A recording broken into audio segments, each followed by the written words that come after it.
मुर्गी चोर। एक नगर में एक कपड़े का व्यापारी छगन रहता था। वो अपनी माँ के साथ एक बड़े से घर में रहता था। छगन के पास बहुत सी मुर्गियाँ थी। वह उनका बहुत ध्यान रखता था। छगन रोज रात को अपनी मुर्गियों को एक बड़ी सी टोकरी के नीचे रख देता और सुबह उन्हें बाहर निकाल लेता था। आओ आओ मेरी मुर्गियों, आओ सब सो जाओ। छगन ने मुर्गियों को रोज की तरह टोकरी के नीचे कर दिया और सोने चला गया। मानसिंह दूर खड़ा यह सब देख रहा था। अच्छा, तो छगन अपनी मुर्गियों को रात को यहाँ छोड़ के जाता है। क्यों ना आज बिरयानी खाई जाए। मानसिंह ने चुपके से टोकरी के नीचे से एक मुर्गी चुरा ली। ये क्या, आज एक मुर्गी कम क्यों है? कहाँ गई? रात को तो मैंने गिन के ही रखी थी, फिर एक मुर्गी अचानक गायब कैसे हो गई? छगन का एक दोस्त रघु उससे मिलने आया। क्या बात है छगन, तुम इतना उदास क्यों हो? छगन ने उसे सारी बात बताई। रघु, अगर आज रात को ऐसा हुआ तो मैं क्या करूं? छगन, तुम एक काम करो। और रघु ने छगन के कान में एक बात कही। ठीक है। रघु की बात मान उस रात छगन ने अपना कुत्ता मिंटू टोकरी के नीचे रख दिया। रात होते ही मानसिंह फिर से मुर्गी चुराने वहां पहुंचा। आज भी मुर्गियां टोकरी के अंदर है, आज तो चिकन की सब्जी ही खाऊंगा। जैसे ही मानसिंह ने टोकरी के अंदर हाथ डाला, मिंटू ने उसे काट लिया। अरे अरे, ये कुत्ता कहाँ से आया? अरे कोई बचाओ, इसने मुझे काट लिया है। आवाज सुनकर छगन बाहर आया और मानसिंह को देखकर बोला, चोरी करने आए हो, अब करो चोरी। सीख, चोरी करना गलत बात है। बेईमान कसाई। एक गांव में एक आदमी फजल कसाई का काम करता था। उस गांव में वह अकेला ही यह काम करता था। इसी वजह से जब किसी को भी चिकन या मटन चाहिए था, वो फजल की ही दुकान पर आता था। पर फजल बिल्कुल भी ईमानदार नहीं था। वो हमेशा तोल में हेरा फेरी करता था।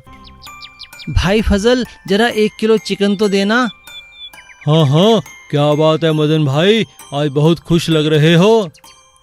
आज मैं 12वीं कक्षा में पास हुआ हूँ, इसीलिए माँ चिकन बनाएंगी। जैसे ही मदन का ध्यान बातों में लगा, फजल ने चिकन कम तोलकर फटाफट पैक कर दिया। इसी प्रकार वह सबको कम सामान देता था। वाह, इसे तो पता भी नहीं चला, मैं इसी से खूब पैसे बना लेता हूँ।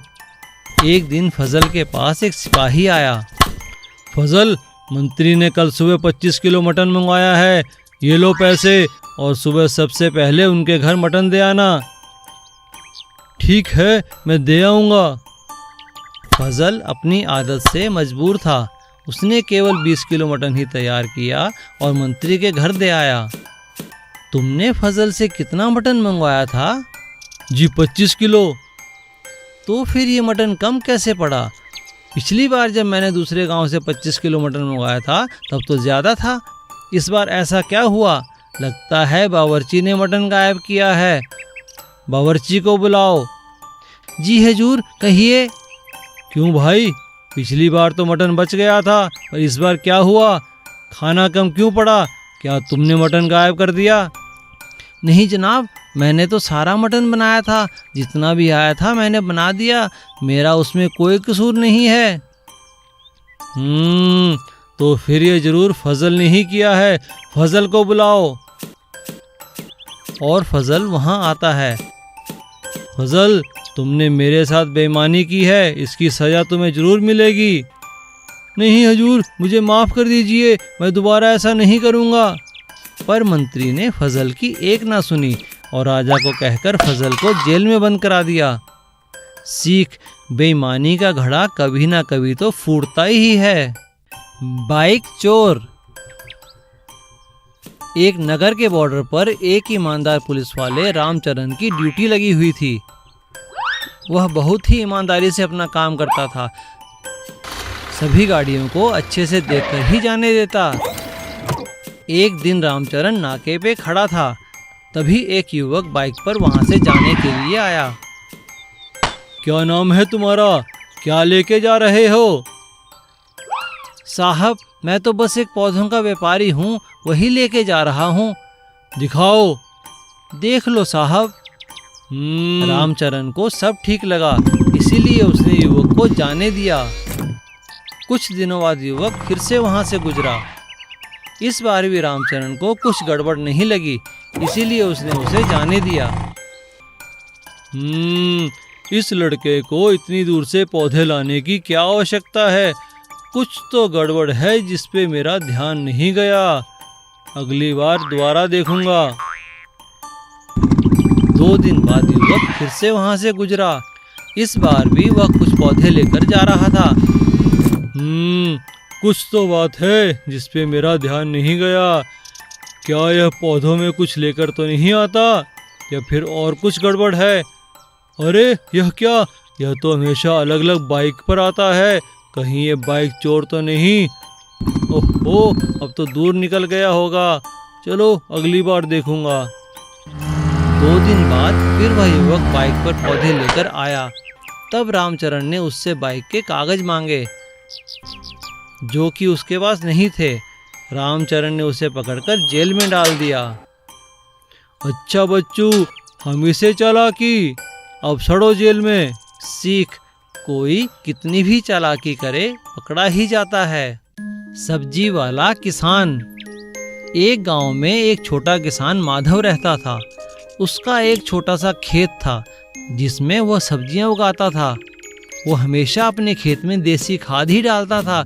उसने कभी भी रासायनिक खाद का इस्तेमाल नहीं किया। इसीलिए उसके खेत में काफ़ी कम सब्जियां होती थी, मगर वह सब्जियां बहुत ही स्वादिष्ट होती थी। वही सब्जियां वह गांव में बेचकर अपना गुजारा भी करता था। एक दिन माधव का दोस्त गगन उससे मिलने आया। माधव, तुम्हारा खेत तो काफ़ी बड़ा है, पर इसमें सब्जियां इतनी कम क्यों हैं? गगन, मैं अपने खेत में पूरी मेहनत से काम करता हूँ, पर फिर भी फसल कम होती है, न जाने क्यों। लगता है तुमने खेत में कीटनाशक और रासायनिक खाद नहीं डाले। नहीं भाई, मैंने तो कभी नहीं डाले। सुना है उनसे काफी नुकसान होता है। अरे नहीं भाई, ऐसा नहीं है। सभी किसान यही डालकर तो अपनी फसल बढ़ाते हैं, तुम भी ऐसा ही करो। गगन की बात मान माधव ने भी अपने खेत में कीटनाशक और रासायनिक खाद डालने शुरू किए। अब उसकी फसल भी अधिक होने लगी और उसका मुनाफा भी बढ़ गया। एक दिन माधव को घर से फोन आया कि उसका बेटा बीमार पड़ गया है। जब वो अस्पताल पहुंचा तो डॉक्टर ने कहा, लगता है तुम्हारे बेटे ने कोई जहरीली चीज खाई है, इसीलिए यह बीमार हुआ है। लेकिन डॉक्टर साहब, मेरा बेटा तो घर का ही बना खाना खाता है और सब्जियां भी अपने ही खेत की हैं। ओहो, अब समझा, यह सब रासायनिक खाद की वजह से हुआ है। अब माधव समझ गया कि कीटनाशक और रासायनिक खाद से ही उसका बेटा बीमार पड़ा है। उस दिन के बाद से माधव ने कभी खेत में कीटनाशक और रासायनिक खाद नहीं डाले। अब वह पहले की तरह ही देसी खाद डालने लगा और फिर से उसके खेत में स्वादिष्ट सब्जियां उगने लगी। सीख, लालच में आकर किसी की सेहत से खेलना ठीक नहीं है। सोने का चूहा। एक नगर में मुरारी नाम का एक व्यक्ति काम की तलाश कर रहा था। मुझे आज भी कोई काम नहीं मिला, कोई भी मुझे काम नहीं देता, व्यापार मुझे आता नहीं, क्या करूं? तभी मुरारी ने 2 लोगों की बात सुनी। मंत्री जी, आपके व्यापारिक कौशल से राजा को बहुत फायदा हुआ है। हाँ भाई, यदि समझदारी से काम किया जाए तो एक मरे हुए चूहे से भी व्यापार किया जा सकता है। ये बात सुन मुरारी को जोश आ गया। उसने सोच लिया कि वह व्यापार करेगा। उसने एक पेड़ से कुछ फूल तोड़े और मंदिर के बाहर जाकर उन्हें बेचने लगा। उससे जो पैसे मिले उससे उसने कुछ नींबू और गुड़ खरीदा। फिर उसने शिकंजी बनाकर नगर में बेचना शुरू किया। इस तरह उसने कुछ पैसे इकट्ठे कर लिए और उन पैसों से एक दुकान ली और शिकंजी बेचने का व्यापार शुरू करने लगा।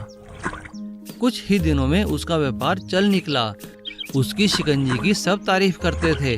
अब उसके पास काम था और पैसा भी था। मंत्री जी ने सही कहा था, मुझे लगता है मुझे उनका धन्यवाद करना चाहिए।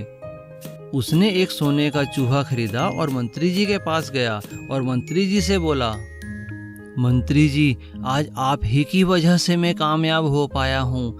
मैं आपको अपना गुरु मानता हूँ। कृपया मेरी ये भेंट स्वीकार करें। उस दिन आपने कहा था कि कोई मरे हुए चूहे से भी व्यापार कर सकता है, तो मैंने फूलों का व्यापार शुरू किया और आज मेरी शिकंजी की सबसे बड़ी दुकान है। मुझे खुशी है कि तुमने अपना काम किया और अच्छे से किया। आज से राजा के महल में तुम ही शिकंजी बेचोगे। शुक्रिया मंत्री जी। सीख, मेहनत, लगन और समझदारी से कुछ भी किया जा सकता है। Please subscribe.